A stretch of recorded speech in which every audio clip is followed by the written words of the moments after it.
Gas ulit sa ano.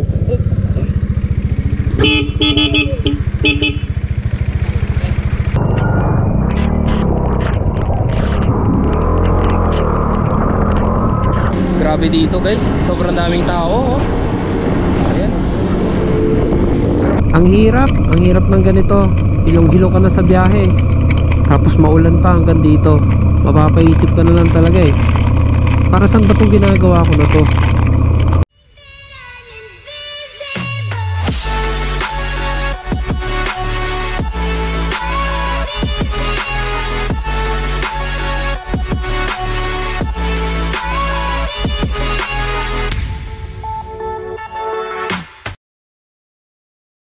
Good morning mga ma'am sir, it's your boy Sir Troy. 15 minutes before 8 AM and welcome to Legazpi City, Albay. So ngayon ay pupunta tayo ng Tacloban. Pero bago yon, attend muna tayo ng National Rally for Peace dito sa Legazpi City. At ganun pa rin, medyo maambon gawa ng shear line.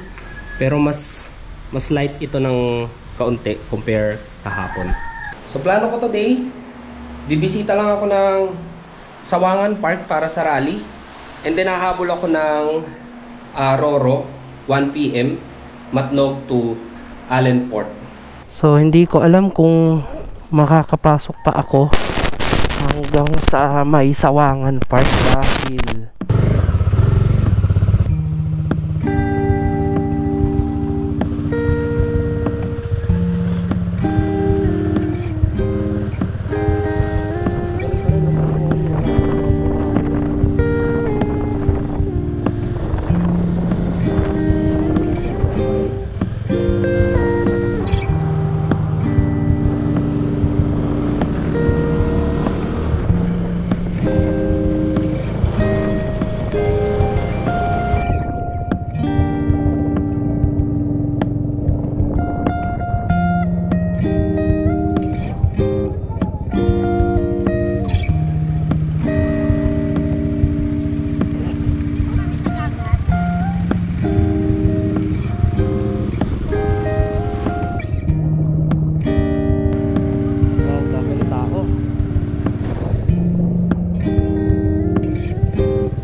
Bato.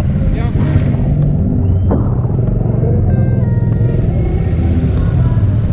Ayun.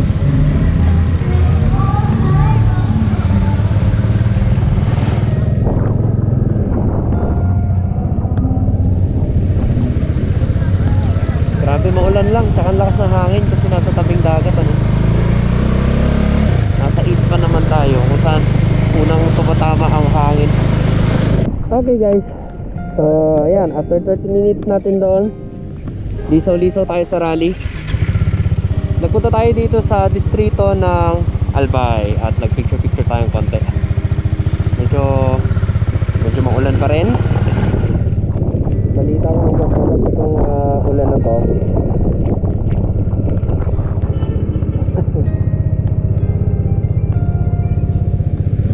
Salamat po. Dire-diretso na po ito ng Sorsogon. Pagdating dito pagdating mo ng Shell, kakaliwa ka doon, dirit mo na papagano kung sugon. Shortcut po yun o main highway po? Shortcut, aywan ko lang kung makadaan ka rito.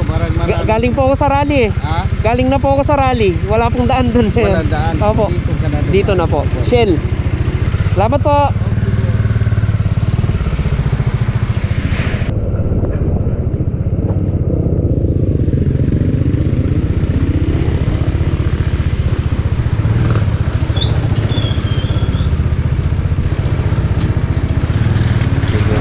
Tayo ngayon kay Google. Ito shortcut ito eh. magagas ulit sa ano.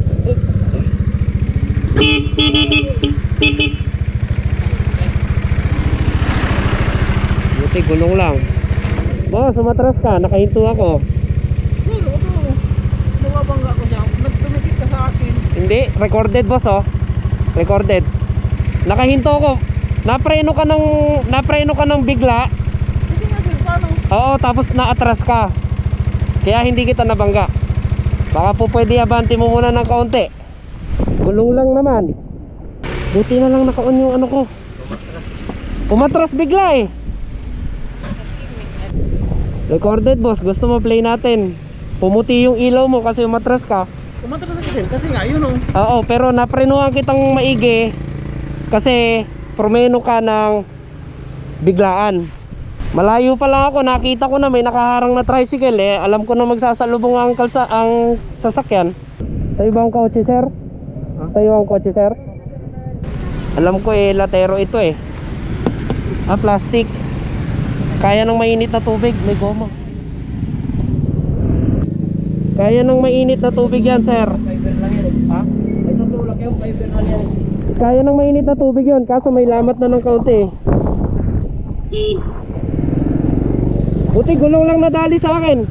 Eh kung nabali yung suspension, ang layo ko pa naman. Pati, alangan na po ilang ano din. Oy, nakaparada kasi yung tricycle. Eh tama naman si kuya, nakapreno siya, hindi niya nabangga yung sasakyan. Kaso umatras nga. Hindi niya napunti naman siya bigla. Oo. Eh, pasensya ka na sir. Buti, naprenuhan kitang maigi. Kaso lang na nabigla ako. Pasensya ka na sir. Nabigla ako, umatras ka. Ingat po, thank you sir ah. Diyos ko po, ang layo ko. Kung na-aksidente mo ako. Umatras eh. Thank you ah, thank you.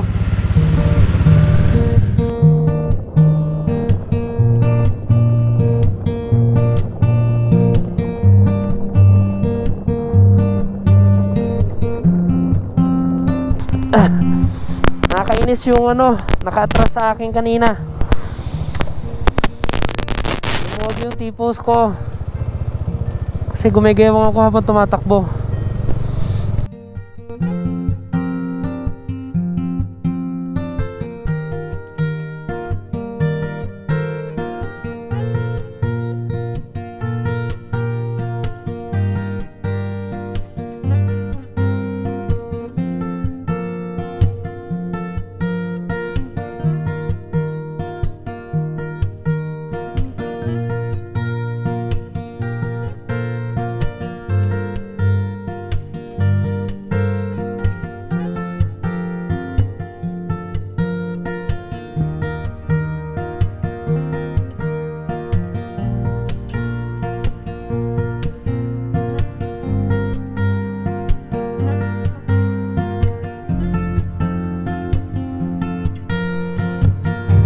Ganda dito guys, ang lamig pa. Ay, nag-moist na yung ano ko, camera. Sa loob pa. Dito tayo ngayon sa Sorsogon bypass. Di ko sure kung bypass, pero alam ko yung kabila pamatnog, dadaan mismo ng bayan. Alam ko bypass ito eh, kasi ito tabing dagat to. Ganda rito, pwede mag-park yung motor dito, may mga rampa. Picture lang tayong konti. Biyahe na rin tayo no, kasi maghahabol tayo ng 1 PM na sakay ng Roro sa Matnog. So isa't kalahating oras na lang naman, mag-11 pa lang naman. Ayun, so balik tayo sa biyahe. Lakas ng hangin dito. At maya maya baka umulan na rin ulit.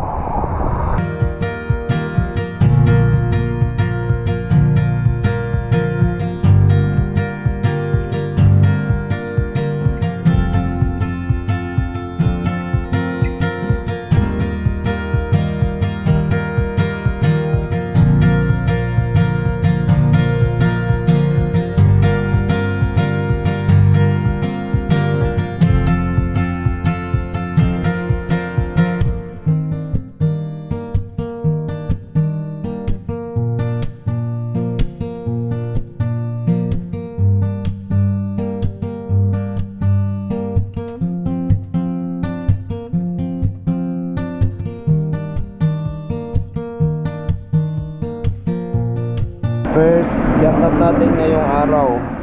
Dito tayo sa... Saan na ba to, kuya? Erosin? Matnog. Ay, Matnog? Laboy. Boundary? Basta pamatnog na, malapit na. 15 kilometers na lang.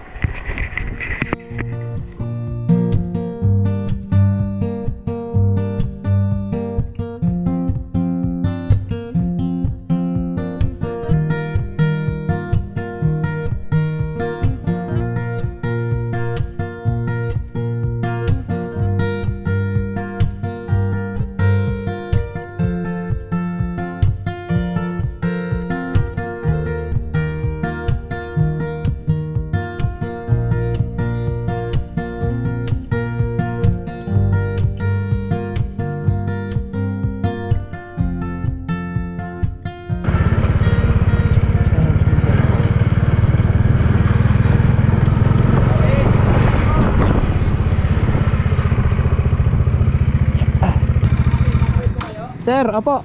Sir, punta muna kayo doon para magparehistro. Kailangan lang ng license ID tsaka ORCR. Sir, Bayad. may dyan na rin ba yung ticket? Hindi, doon po sa unahan sa Station 1. Okay.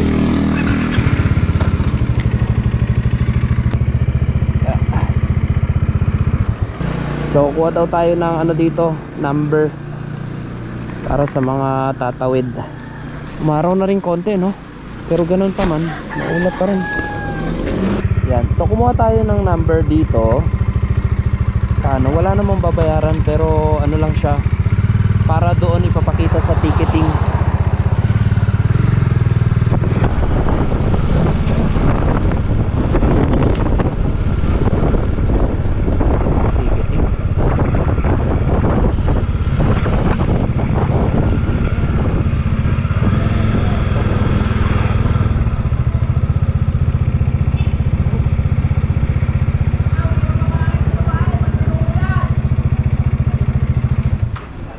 Ipinila na natin yung kinuha nating number kanina doon sa may checkpoint, ano. So pipilapan pala yon kasi bibigay doon sa window 1. Tapos tandaan mo lang yung number mo at hintayin mong tawagin ka. Wala pa daw barko kaya hindi pa sila nagtatawag. Medyo tambak ang mga tao dito, lalo yung mga truck doon kanina, no. Sobrang dami. Kain. So sa tapat nung ticketing booth merong kainan dito tinatawag na dapog. So habang naghihintay kayo ng ticket nyo, yan, pwede kayong kumain muna dito. So kung unang kain ko ito, bali parang breakfast na, no. Yan, adobo. Konti lang yung mga motor na nag-aabang, ang madami yung mga truck. Yan, so tapos na tayo, nakakuha na tayo ng ticket sa tulong ng ating tropa. Ito ang hanapin nyo dito. Ito tropa natin dito sa One Stop Shop. One Stop Shop Matnog. One Stop Shop Matnog. Bilis yan, bilis. Parang ano yan, parang fast cut yan. Bilis ang proseso nyan. Okay guys, so okay na tayo after 2 years yata. Nakakuha na rin tayo ng ticket. Medyo matagal kasi dahil hinihintay pa nila yung dating ng barko, no, bago magbigay ng ticket. So ngayon nakakuha na tayo ng ticket. Diretso na tayo ng Matnog Port. Meron tayong nakilalang tropa dito na pulis din, ano, na tatawid ng Alin, si Kuya Jopel. So nakisabay na tayo lahat sa kanya sa pag-aayos. Meron kasi siyang tropa dito, si ano nga,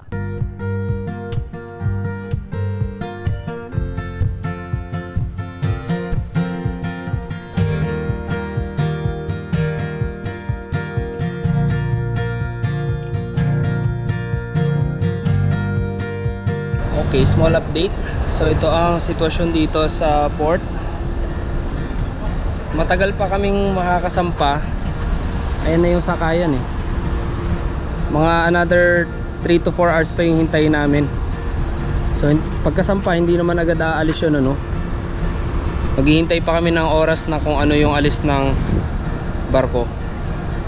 Parang 30 minutes lang yata o 1 hour ang pakabila sa Alin. So ito na yung sasakyan namin. Ayan, Santa Clara, na ang pangalan ng barko ay General Santos. So dito hindi naman napupuno dito sa port kasi doon sa ticketing area tinatawag lang talaga, limitado lang yung pinapupunta rito. Depende kung sino na yung sasakay at kung ano available na. So nagpicture ako dito malapit sa barko. Gusto ko nga sana doon kaso baka syempre makabala tayo ng sumasakay. And ayan, patay sindi pa rin yung ulan. Ayan na, lumalakas na ang ulan.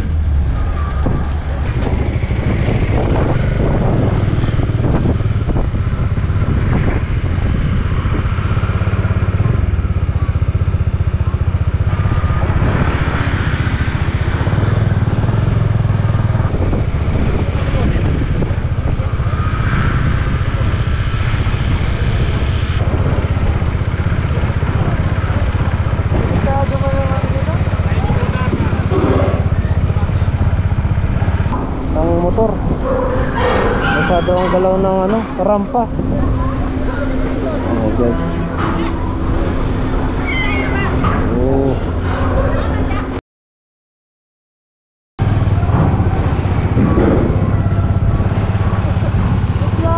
Basa na ako. Uy,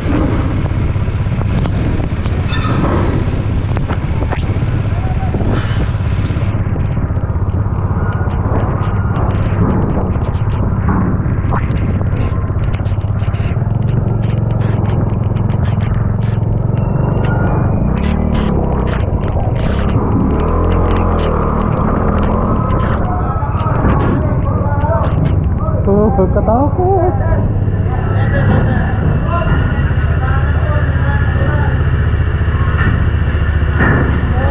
Katakot.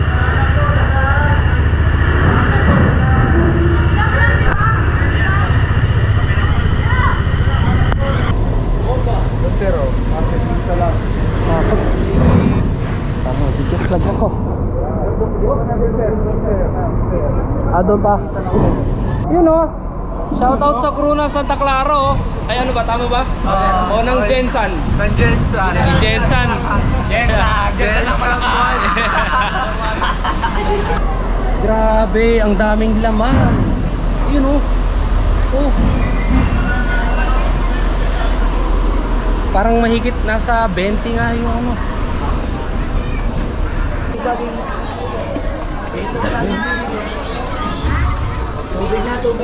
Grabe dito guys, sobrang daming tao oh. Ayan. Pero mainom dito may video okay, pwede ka mag video okay. Makakasingit ka sir. Guys, kasama natin si Kuya. Sir, anong pangalan mo? Isa yung mga Salvador guys. Ayun. Ano na, magmamaneuver na yung ano, yung barge. Full tank na, ayan. Tambay-tambay lang dito sa harapan. Ayan oh. Grabe lakas ng alon. So ganito yung position ng ating motor. Wala namang problema, may panali naman sila. Hindi nyo na kailangan halos ng panali. At ingatan naman nila yung pagtali dyan. Tulad nito, nilagyan nila ng karton para hindi magasgas yung tangke natin.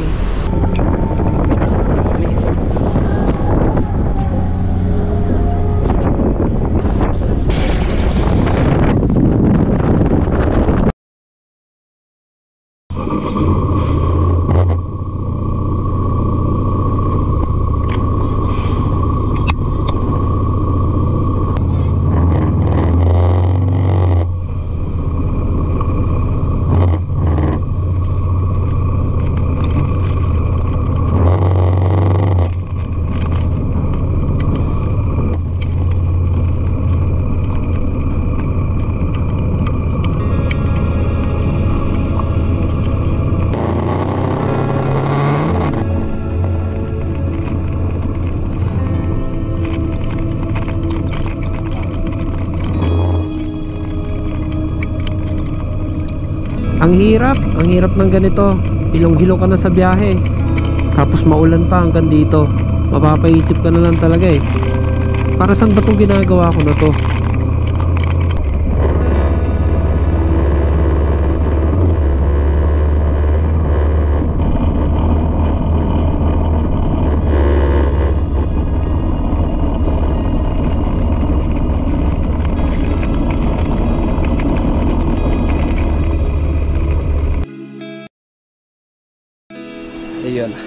Okay, nakakita na tayo ng tutulugan.